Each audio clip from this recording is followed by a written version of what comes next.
राधे राधे, जय श्री कृष्णा। स्वागत है आप सभी का मेरे YouTube चैनल सपना कंवर व्लॉग्स में। कार्तिक मास को बहुत ही पवित्र माना गया है। इस माह में ही भगवान विष्णु अपनी योग निद्रा से जाग जाते हैं और तब सभी तरह के मांगलिक कार्य प्रारंभ हो जाते हैं। पुराणों में कार्तिक मास का महीने का वर्णन मिलता है। इस माह में दीपदान, स्नान, विष्णु जी की पूजा, तुलसी पूजा के साथ ही पौराणिक कथाओं को सुनने का बहुत खास महत्व होता है। तो आइए रसपान करते हैं कार्तिक मास की कथा का। एक नगर में एक ब्राह्मण दंपत्ति रहते थे। वे दोनों प्रतिदिन 7 कोस दूर गंगा और यमुना नदी में स्नान करने जाते थे। इतनी दूर आने जाने से ब्राह्मण की पत्नी थक जाती थी। एक दिन उसने अपने पति से कहा कि हमारा एक पुत्र होता तो कितना अच्छा रहता। पुत्र के बहू आती तो हमें घर वापस जाने पर खाना बना हुआ मिलता और बहू घर का काम भी कर देती। अपनी पत्नी की बात सुनकर ब्राह्मण ने कहा कि तूने बात तो सही कही है, चल मैं तेरे लिए बहू ला ही देता हूँ। ब्राह्मण ने कहा कि एक पोटली में आटा डालकर कुछ मोहरे रख दें। ब्राह्मण के कहे अनुसार उसने पोटली बांधकर दे दी। पोटली लेकर ब्राह्मण चला गया। ब्राह्मण को सफ़र के दौरान यमुना के किनारे बहुत ही सुंदर लड़कियां दिखाई दी। वे रेत में घर बनाकर खेल रही थी। उनमें से एक लड़की ने कहा कि मैं अपना घर नहीं बिगाड़ूंगी, मुझे तो रहने के लिए ये घर चाहिए। लड़की की बात सुनकर ब्राह्मण मन ही मन सोचने लगा कि बहू बनाने के लिए यह लड़की उचित है। जब वह लड़की जाने लगी तो ब्राह्मण भी उसके पीछे पीछे उसके घर तक चला गया। वहां जाकर ब्राह्मण ने उस लड़की से कहा, बेटी, कार्तिक मास चल रहा है, इसलिए मैं किसी के घर खाना नहीं खाता। मैं अपने साथ आटा लेकर आया हूँ।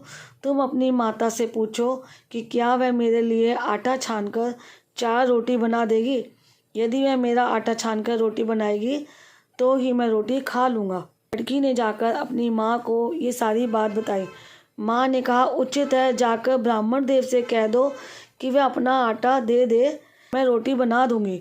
जब वह आटा छानने लगी तो आटे में से मोहरें निकली। वह सोचने लगी कि जिसके आटे में इतनी मोहरें हैं उसके घर में कितनी मोहरें होंगी। जब ब्राह्मण खाना खाने बैठा तो लड़की की माँ ने उस ब्राह्मण से पूछा, क्या आपका कोई लड़का है और क्या आप उस लड़के की सगाई करने जा रहे हो।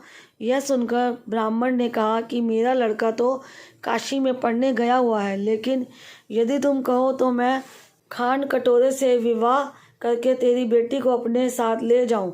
लड़की की माँ ने कहा, ठीक है ब्राह्मण देव। इस पर लड़की की माँ ने लड़की की खान कटोरे से शादी करके ब्राह्मण के साथ भेज दिया। ब्राह्मण ने घर आकर कहा, रामू की माँ, दरवाज़ा खोलकर देख, मैं तेरे लिए बहू लेकर आया हूँ। ब्राह्मण की पत्नी भीतर से ही बोली, हमारे तो कोई बेटा बेटी नहीं है तो बहू कहाँ से आए। दुनिया ताने मारती थी, अब आप भी मारने लगे। ब्राह्मण ने कहा, तू दरवाज़ा खोलकर तो देख। ब्राह्मणी ने दरवाज़ा खोला तो सामने बहू को खड़ी देखा। उसने बहू का स्वागत किया और आदर सत्कार से अंदर ले गई। जब ब्राह्मण अपनी पत्नी के साथ नदी स्नान करने जाता तो पीछे से बहू घर का सारा काम करके और खाना बना कर रखती थी। वह उनके कपड़े धोती और रात को हाथ पैर भी दबाती थी। इस तरह बहुत दिन बीत गए।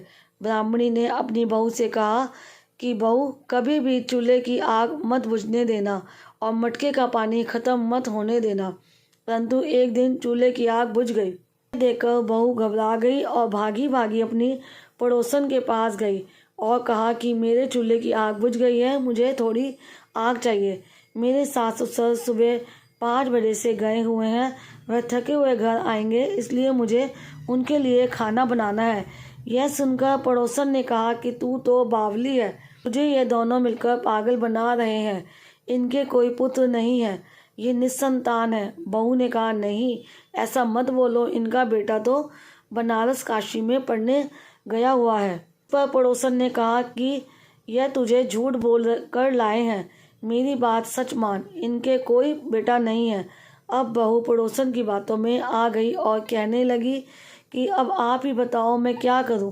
पड़ोसन ने कहा कि करना क्या है, जब तुम्हारे सास ससुर आए तो जली हुई रोटियां बनाकर देना और बिना नमक की दाल बना कर देना। खीर की कड़छी दाल में और दाल की कड़छी खीर में डाल देना।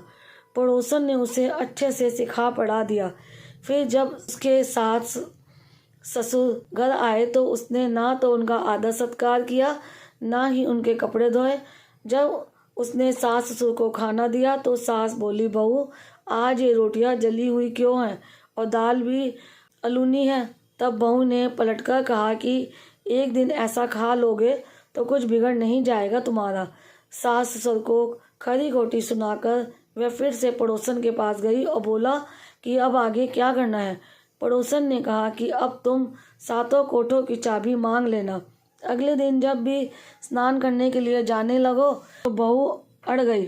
बहू ने सातों कोठों की चाबी अपनी सास से मांगी। तब ससुर ने कहा कि इसे चाबी दे दो।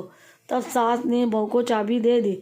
सास ससुर के जाने के बाद जब बहू ने दरवाजे खोले तो देखा कि किसी में अन्न भरा है, किसी में धन भरा है और किसी कोठे में बर्तन पड़े हैं। जब उसने सबसे ऊपर का सातवां कोठा खोला तो देखा कि शिव जी, पार्वती माता, गणेश जी, लक्ष्मी माता जी, पीपल पथवारी, कार्तिक के ठाकुर, राई दामोदर, तुलसी जी का बिड़वा, गंगा यमुना और 33 कोटि देवी देवता विराजमान है। वहीं पर एक लड़का चंदन की चौकी पर बैठा माला जप रहा है। यह सब देखकर उसने लड़के से पूछा कि तुम कौन हो।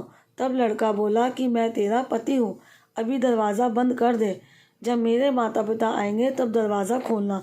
यह सब देखकर बहू बहुत खुश हुई और 16 श्रृंगार कर सुंदर वस्त्र पहनकर अपने सास ससुर का इंतज़ार करने लगी।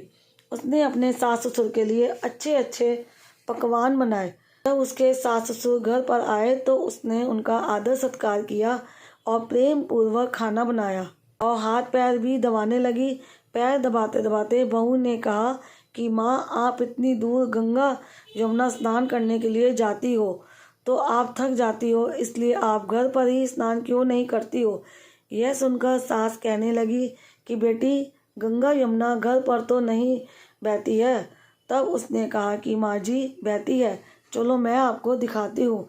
जब बहू ने सातवां कोठा खोलकर दिखाया तो उसमें शिव जी, पार्वती जी, गणेश जी, लक्ष्मी जी, पीपल पथवारी, कार्तिक के ठाकुर, राई दामोदर, तुलसी जी का बिड़वा, गंगा यमुना बह रही थी और 33 कोटि देवता विराजमान है। वहीं चौकी पर बैठा एक लड़का माला जप रहा है। माँ ने उसे देखकर कहा कि बेटा तू कौन है। लड़का बोला, माँ मैं तेरा बेटा हूँ। तब ब्राह्मणी ने पूछा कि तू कहाँ से आया है। लड़के ने जवाब दिया कि मुझे कार्तिक ने भेजा है। माँ ने कहा, बेटा यह संसार कैसे मानेगा कि तू मेरा बेटा है। माँ ने कुछ विद्वान पंडितों से मदद मांगी। पंडितों ने कहा, इस पार बहू बेटा खड़े हो जाए, उस पार माँ खड़ी हो जाए। माँ ने चमड़े की अंगिया पहनी हो और छाती में से दूध की धार निकलकर बेटे की दाढ़ी मूछ भीगे और पवन पानी से गठजोड़ा बंधे, तब मानेंगे कि यह इस माँ का ही बेटा है। ने ऐसा ही किया। चमड़े की अंगिया फट गई और छाती में से दूध की धार निकलकर बेटे की दाढ़ी मूछ भीग गई। पवन पानी से बहू बेटे का गठजोड़ बंध गया। यह सब देखकर ब्राह्मण और उसकी पत्नी की खुशी का ठिकाना ना रहा। तो यह थी कार्तिक मास की कथा। हे कार्तिक के ठाकुर, जैसे ब्राह्मण और ब्राह्मणी को बहू बेटा दिया वैसे सबको देना। कार्तिक मास की कथा कहने सुनने और हुंकारा भरने वालों सभी पर अपनी कृपा बनाए रखना। उम्मीद करती हूँ आज की ये कथा आपको अच्छी लगी होगी। वीडियो अच्छी लगी है तो वीडियो को लाइक करें, ज़्यादा से ज़्यादा शेयर करें और कमेंट बॉक्स में जाकर कार्तिक के ठाकुर की और 33 करोड़ देवी देवताओं की जय ज़रूर लिखिएगा। भगवान आप सब पर ऐसे ही कृपा बनाए रखें। और चैनल पर पहली बार आए हैं तो चैनल को सब्सक्राइब ज़रूर करिएगा ताकि आने वाली वीडियोस की जानकारी भी आपको समय पर प्राप्त हो सके। राधे राधे, जय श्री कृष्ण।